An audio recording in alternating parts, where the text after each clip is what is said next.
Good morning, ma'am. I'm Lucimi A. Abapo. Today, I'll be answering a series of questions related to the changes of curriculum after the pandemic and how these changes affect teaching and learning. For number one, why do you think the curriculum had to change after the pandemic? Do you agree with the changes? Why or why not? The pandemic showed that education needs to be more flexible and use a digital tools. Many students struggled with access and motivation, so the curriculum had to adapt to include blended learning and more life skills and social emotional learning. I agree with the changes because they make the education more inclusive and responsive. For example, during the pandemic, I realized how important it was to teach students how to manage time and emotions, not just an academic content. For number two, what learning style worked best for you? How will you use that in your future classroom? Blended learning worked best for me. I appreciated the flexibility online of materials combined with face to face discussions.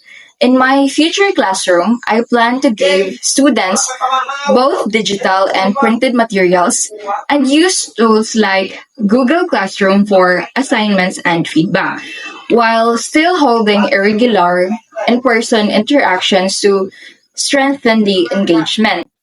For number three, if you were teaching a place with weak internet and few gadgets, how would you help your students learn using the new curriculum? Well, I would focus on printed modular lessons supplemented by community-based learning and regular home visits if possible. I experienced this in our barangay where we shared printed modules and the teacher used SMS to give us a reminders.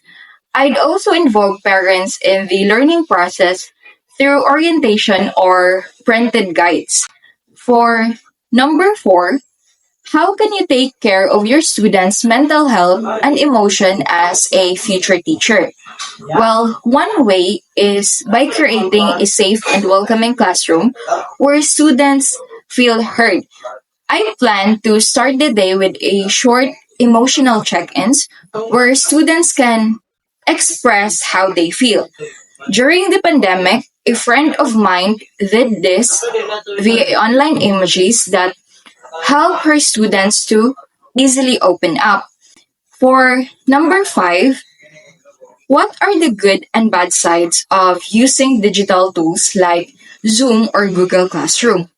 How can you make sure all your students can access them? Well, the good side is very easy communication and flexible learning. The downside of it is lack of access for some students and distractions at home. So, to ensure access, I conduct a survey at the start of the year to know what tools students have, then adjust by offering offline options or printed copies when needed. For number six, why it is important for teachers to understand laws like RA 10533 and DepEd BALCP. How do this support curriculum changes?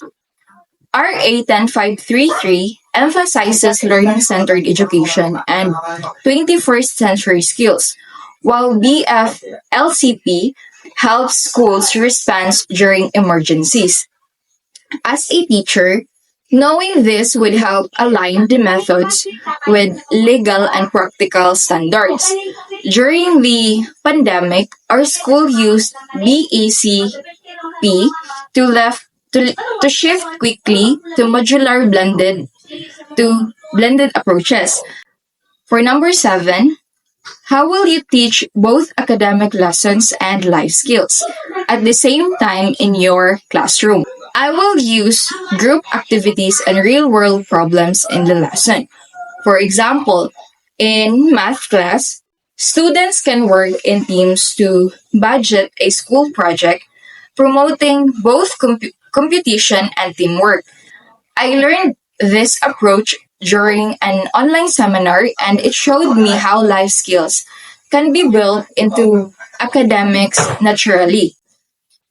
To sum it up, as a future teacher, I believe it's important to keep learning, stay flexible, and always put the student's need first. The changes in education after the pandemic have taught us many lessons, and I'm ready to use those lessons to help my future students grow and succeed.